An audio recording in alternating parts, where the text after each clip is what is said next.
So this weekend, Canelo Alvarez will defend his undisputed super middleweight titles against Jaime Munguia. I've got to be honest, I was in two minds as to whether I was going to do a video on this fight. Just because, let's be real, it's not the fight that we really want to see. It's not a bad fight. I think it's actually an acceptable fight. But given the context of Canelo shamelessly ducking David Benavidez, it's like, we don't really want to see this. However, I haven't really done many videos recently, so for selfish reasons, I'm just going to give my thoughts on it, purely for the benefit of my channel, rather than any kind of promotion of this fight. But as I say, I do think it's a decent fight. I think it's an interesting fight. Initially, I was of the opinion that it was a bit of a gimme fight for Canelo Alvarez, because Jaime Munguia, he does have some glaring weaknesses. He's very capable in some regards, but his defense is quite awful in certain instances. However, there is a part to Jaime Munguia where, when the pace of a fight is slower and he has time to think, he can actually be quite disciplined. And I personally, I was quite impressed in his last fight against John Ryder, where he showed that patience, he showed that discipline, and how he can use his long-range boxing. He can time his jab in particular to then open up pathways and avenues for him to use his strengths, which are his combination punching, his high-volume combination punching, his size as well, because Jaime Munguia is massive. He's like 6 foot. He seems to have a decent range, so I think in many regards he has enjoyed quite a decent size advantage over a lot of his opponents. However, I think it's undeniable that he does have some degree of skill. The only problem for Jaime Munguia, I think, in this fight is if he gets a bit desperate, or maybe he's feeling the pressure, or maybe he just gets greedy. He might then go and open up in front of Canelo, which I think will probably be his undoing, because even against John Ryder, in a performance that I thought was very impressive from Jaime Munguia, there were still points where he had John Ryder completely rocked. John Ryder was, reeling. And even then, Jaime Munguia was still getting tagged with clean offense, short right hooks from that southpaw stance. That doesn't necessarily mean that Canelo Alvarez will be able to land those same punches. Of course, Canelo Alvarez is not a southpaw, so the posture, the position is going to be slightly different. However, I think Canelo Alvarez is an accomplished counterpuncher. He's a very explosive counterpuncher, and he's a very damaging puncher because he punches quite correctly. And so I think if Jaime Munguia loses that discipline and he looks to just open up in front of Canelo, yeah, he's probably going to be in some trouble. And if we look at Canelo's recent form, say against Jermell Charlo, once again, not a fight we really wanted to see. Can't deny it, I was quite impressed by the way Canelo was moving, because it was almost like he was slightly rejuvenated. Canelo over the past few years, even when he's won fights, he's just looked a bit tired, not jaded, but everything's taking a bit more effort. Whereas in that Charlo fight, I felt that Canelo Alvarez was moving quite well. He looked quite smooth, quite fluid, quite energized and rejuvenated, as I say. And regardless of how Canelo has conducted himself in certain instances over his career, where he's ducked fights or where he's cherry-picked, I don't think you can deny that Canelo Alvarez has done a very good job in addressing his weaknesses.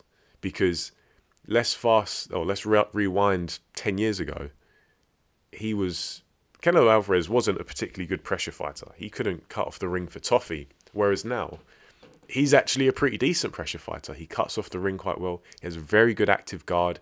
He can work some very clean offense off of that active guard, get himself into range and just let rip some pretty hellacious punches. And I always remember Canelo's fight against Sergey Kovalev, because in my opinion, Sergey Kovalev is one of the best long-range boxers of recent years, like a real premier long-range technician.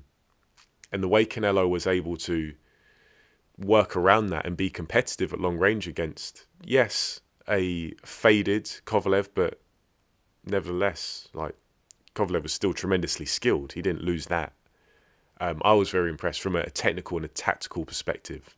And so Canelo, you got to give him credit. His development, his upward trajectory in terms of his technique is it's undeniable, I think. And so I think he's going to come out in this fight looking to cut off the ring on Jaime Munguia and pin him up against the ropes, where he lands those very precise, those very clean punches. And for that reason, I don't think that this fight is going to go early. I think Munguia does have some tools there that he can use to maybe frustrate Canelo, but maybe more so just keep him at bay for a bit.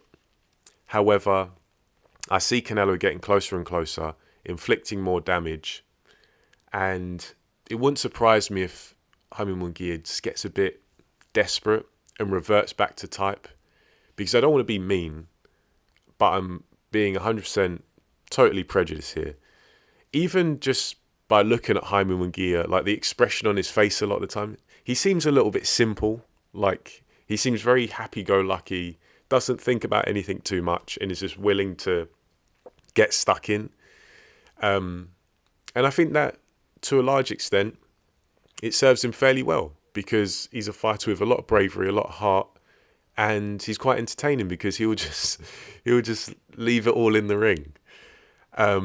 However, because he's not much of a thinker, I don't think, or I believe he's with Freddie Roach, I think Jaime Munguia has to be held on quite a short leash, so he doesn't get too wild. I think in a crisis situation, we'll see Jaime Munguia revert back to type, where all he knows is to engage and throw as many punches as he can and hope they land. And he is quite impressive. Jaime Munguia, when he lets his hands go, the kind of combinations that he can chain together, you don't want to get caught by too many of those punches, because they will inflict some serious damage on you. But at the same time, he is very open when he does it. He kind of invests all of his points, all of his attention into offense and not much into defense, which I don't think he can do against Canelo Alvarez. However, Jaime Munguia, I think he is tough. I think he is game, got plenty of heart.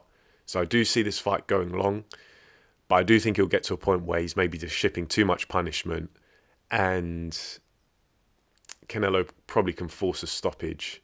I'm thinking rounds 8 or 9, somewhere like that. So going into those later rounds of the fight, I don't know if his corner will throw in the towel, whether it'll be a referee stoppage, but I think it'll be something along those lines. Probably Jaime Munguia being stopped on his feet just because he's taking too much punishment. But that being said, I do think he will have some success against Canelo Alvarez, where maybe it seems kind of competitive, although I see it ultimately being short-lived. And Canelo's experience, his technique, and his discipline in the ring, his willingness to stick to a plan and chop the bigger man down, I think that will come to fruition and get him the win. But we'll have to wait and see. Let me know what you guys think in the comment section below. Are you interested in this fight? Will you be paying attention? And who are you picking and why? Leave it down below. But for now, thanks for listening, and I'll catch you in the next video.